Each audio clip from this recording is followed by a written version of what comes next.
Nah ini IBC adalah Indonesian Boot Camp. Contoh ketiga saya ini bukan hanya menginspirasi kami-kami di Kadin, tapi terlebih dia menginspirasi saya. Dalam 6 bulan terakhir saya kenal, saya sekarang mulai ikuti, saya minta tim saya research dia dan saya ingin tahu apa rahasia sukses dia.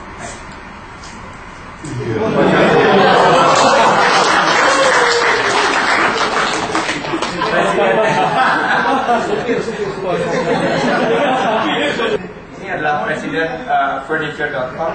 Silakan berdiri, Mas Ponco.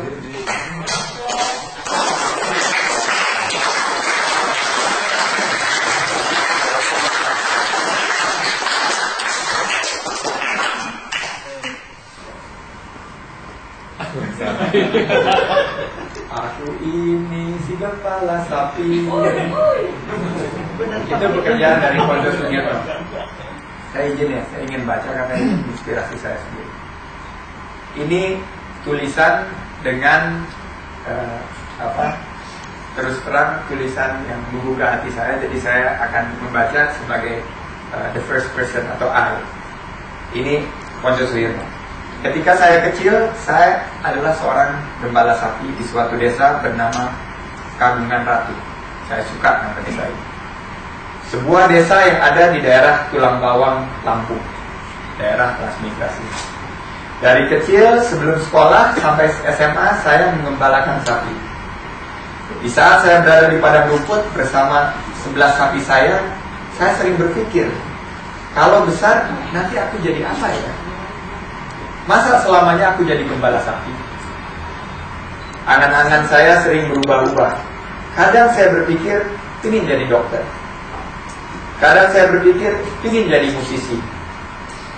Kadang saya berpikir jadi seorang pengusaha seperti Sandiaga Uno.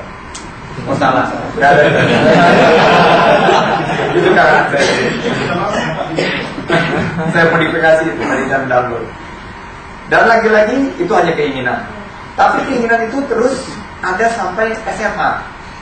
Dan cita-cita itu terus tidak menentu. Tapi kali ini keinginan untuk menjadi musisi sudah hilang. Karena skill musik saya gak bertambah-tambah, maklum hidup di desa. Sambil bekerja sebagai seorang administrasi dan merangkap keuangan, saya juga membuatkan website buat perusahaan yang saya gratisi. Dan saya juga membuat website saya pribadi yang berisi gambar-gambar mebel kejadian di tahun 2000 sebelum bulan Mei.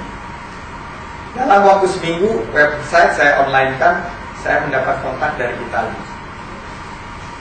Wah, saya sembunyi-sembunyi dengan orang perusahaan menjemput calon buyer tadi bersama teman saya yang satu ide di perusahaan. Ternyata nggak deal, gagal. Tapi saya sudah senang karena pernah mendatangkan orang Eropa melalui website. Selain saya jadi karyawan dan punya web sendiri, saya juga menerima jasa pembuatan website. Dan saya terlena dengan pekerjaan itu, dan fokus saya untuk memasarkan barang di website saya sendiri membengkalai selama 5 tahun. Saya tidak lagi mendatangkan calon pembeli dari website saya karena saya tidak concern mungkin ya. Hingga pada awal tahun 2005, saya dan teman-teman di PHK dari kerjaan. Ini yang menginspirasi saya karena saya juga pernah di PHK di tahun 1998. Eris Nugroho dan Ponco Sugierto menemui suatu titik balik, dan titik baliknya tersebut adalah begitu dia di PHK. Begitu dia di PHK, dia mendapatkan suatu second wave atau suatu titik picu untuk mengkatapult dia menjadi seorang pengusaha. Dan akhirnya cerita singkatnya Presiden Furniture.com lahir dan tambah maju sampai sekarang.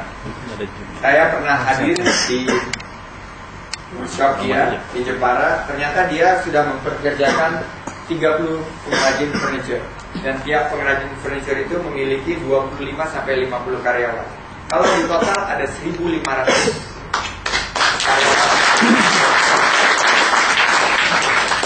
Simple idea, vision to impact. Apa visionnya? Keluar dari ngangon sapi. Apa impactnya? 1.500 orang sekarang ada di bawah Ponco Sugierto. Siapa di baliknya? Itu pabrik Pak Ponco. Saya sudah hadir. Ini mobil-mobil kami ke sana 2 minggu yang lalu. Ini kursi-kursi bukan mau nonton saya lagi visit. Ini kursi-kursi emang ada di situ, yang dijemur. Lagi dijemur atau lagi menunggu pembeli. Tapi ini workshopnya dia dan saya terus terang impress. Tepuk tangan untuk Mas Ponco.